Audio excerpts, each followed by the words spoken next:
همسر و دختر کمالالدین شرافوف 72 ساله تقریبا هر ماه چنین خوراک سیرغذا آماده میکنند و به یکی از زندانهای شهر دوشنبه میبرند. اولی ماه می سال 2023 کمالالدین شرافوف را با جرم افراطگرایی بازداشت کردند و سپس با حکم دادگاه 5 سال زندانی نمودند.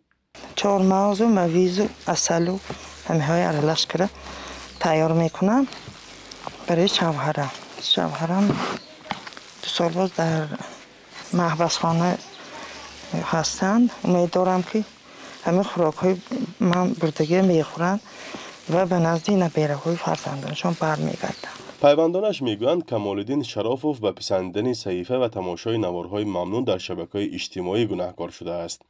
نمایندگان دادگاه شهر اسفره ماه اوگوست همان سال خبر را تصدیق کرده بودند.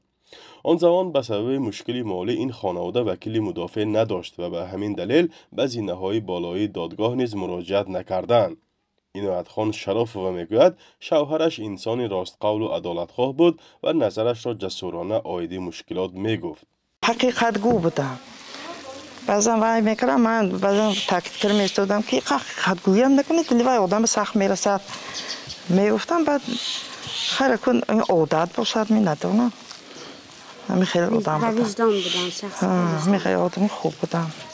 گلجهان شرافوف و دختر کمالالدین شرافوف میگوید هنگام ارائه سخن آخرین پدرش در دادگاه از وضع سلامتیش شکایت کرده خواهان توبت شده بود، ولی آن زمان دادرس گفته است که در زندان توبت میگیرد.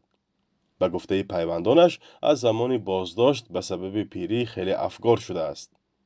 ملاقات میریم فقط کمتر سلامتیشون نمی وضع سلامتی پاشون نغز نه عصا گرفتگی حاضر همین وضع سلامتیشون شکایت میکنن، لیکن فقط امیدوار که من خدا خواهد برمیگردم و پیش نبیره هم پیش ها رفته دوام حیاتم همونجا با حیام سرشم خوبه. حالا با تصویب قانون نو از سوی پارلمان و پرزیدنت تاجیکستان انگشت زدن به علامت پسند یا لایک در زیر مطلب‌های اینترنتی که قبلا صدها کس را به زندان برده است دیگر جوابگری جنایی نخواهد داشت.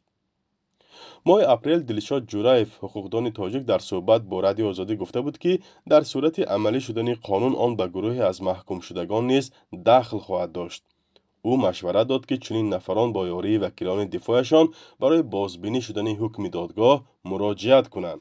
گرچند پدری من عیبدار باشند هم من از هیچ کس طلب کرده نتوانم هم خواهش کرده نتوانم هم من از تنها پیشوای معظم ملت از پرزیدنت ما خواهش میکنم که همین پدری پیری من دستگیری کرده نزدین بیراشون به آمده شینم. خانواده کمالالدین شرافوف امید برام می‌بندند که بعد این مراجعت دیگر برای پدر زندانیش راهی 500 کیلومتری را طی کرده خوراک نخواهند برد و مقامات و پرزیدنت تاجیکستان او را عفو خواهند کرد.